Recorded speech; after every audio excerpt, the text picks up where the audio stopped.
Pałac w Dąbrowie, zabytki województwa opolskiego. Wyjeżdżając z Opola do Niemodlina, zaledwie po 14 km znajdziemy się w Dąbrowie, do której podróż samochodem trwa około 10 minut. Licząca sobie ponad 400 lat perła późnorenesansowej architektury została wzniesiona w latach 1615-1617 przez Joachima von Tretschau-Mettischa.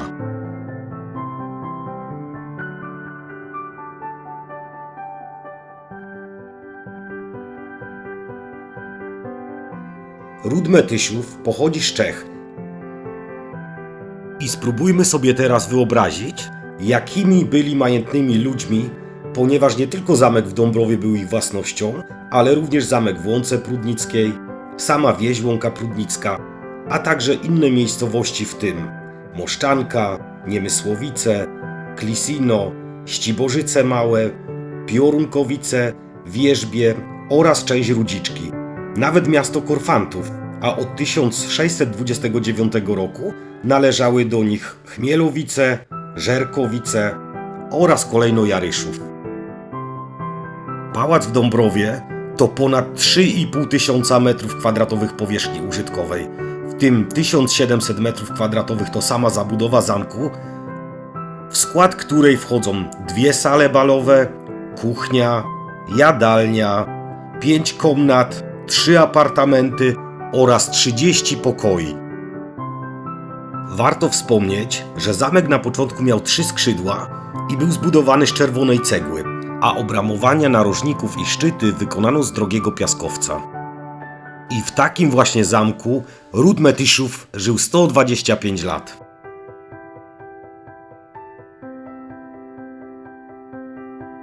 W kolejnych latach zamek wielokrotnie zmieniał właścicieli, a w 1788 roku jego właścicielem została rodzina Ziegler-Klipphausen, która założyła w 1805 roku 22-hektarowy park przyległy do zamku, a w nim oranżerię, bażanciarnię oraz stawy hodowlane.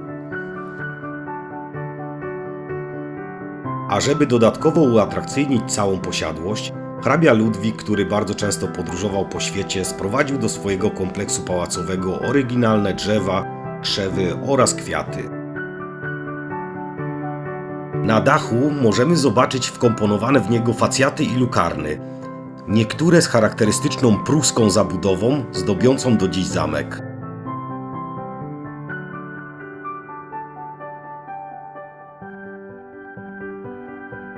A wyjątkowo rzadkim elementem architektury dachowej są kręcone kominy, które można spotkać tylko w kilku miejscach Europy.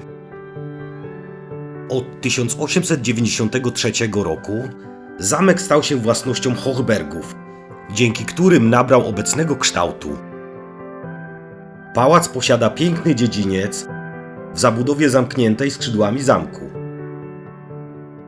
A zwiedzanie dziedzińca, jak również wnętrza samego zamku, jest niemożliwe. Możemy liczyć jedynie na jakieś dni otwartych drzwi podczas ważniejszych wydarzeń na zamku. Pomogę Wam jednak zajrzeć do środka, pokazując główną klatkę schodową, schody z balustradami prowadzące na piętro, a tu mamy salę balową z sufitem kasetonowym, w którym wykonano plafon farbami olejnymi przedstawiający Muzeum Tragedii Melpomeny. W holu do sali balowej umieszczony jest kominek oraz kamienna płyta erekcyjna z 1615 roku z inskrypcją dotyczącą budowy i herbem rodziny Tretschau-Mettisch. Wychodząc na zewnątrz, na południowym skrzydle, tuż nad bramą wieży zamkowej znajduje się herb rodowy Mettyszów, którego symbolika została zawarta na zewnętrznych lukarnach pałacowych.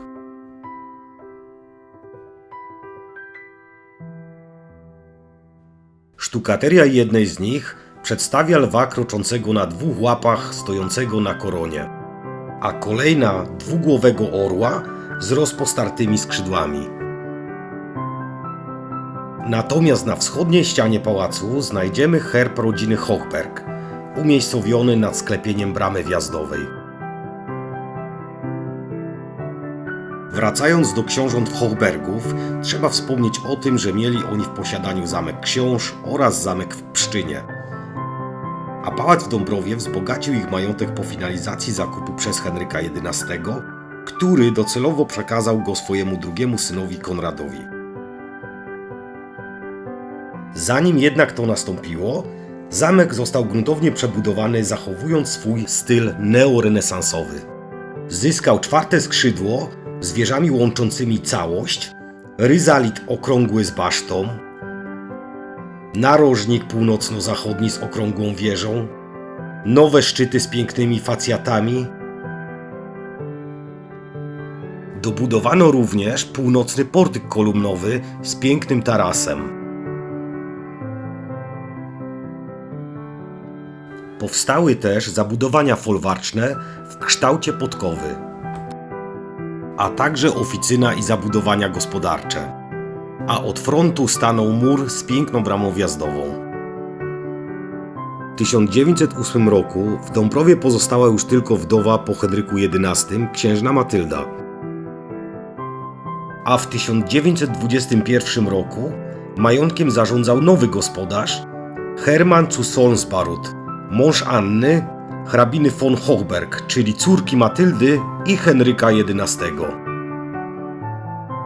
Hrabia Baruth był posłem do Reichstagu oraz w Republice Weimarskiej i brał czynny udział w walce politycznej przeciwko NSDAP. Dlatego też, gdy w 1933 roku kanclerzem Rzeszy został Adolf Hitler, hrabia Baruth musiał uciekać przed faszystami i wyjechał do Anglii. We wrześniu 1939 roku w pałacu utworzono punkt przerzutowy dla żołnierzy niemieckich z 14 Korpusu 10 Armii, która uderzyła na Polskę.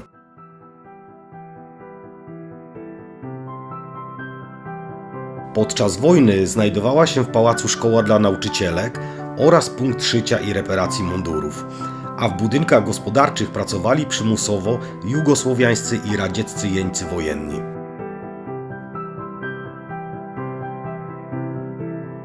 W samym budynku Niemcy urządzili karcer i szubienicę dla pojmanych jeńców radzieckich, a pod koniec wojny zorganizowano w pałacu punkt sanitarny.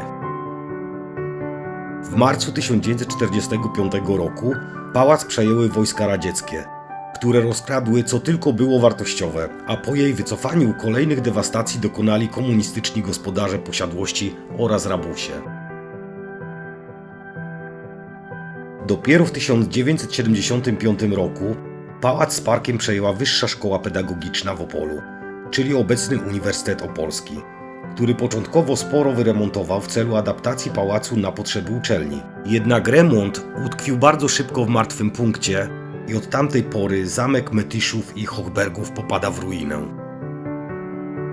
Na koniec, jak to w zamkach bywa, krótka legenda. Otóż Prydwicowie, czyli jedni z wcześniejszych właścicieli zamku, mający w swoim herbie tarczę w czarno-złotą szachownicę i panujący w nim prawie 20 lat, wygrali pałac w szachy. Tak przynajmniej powtarzają legendę najstarsi mieszkańcy Dąbrowy.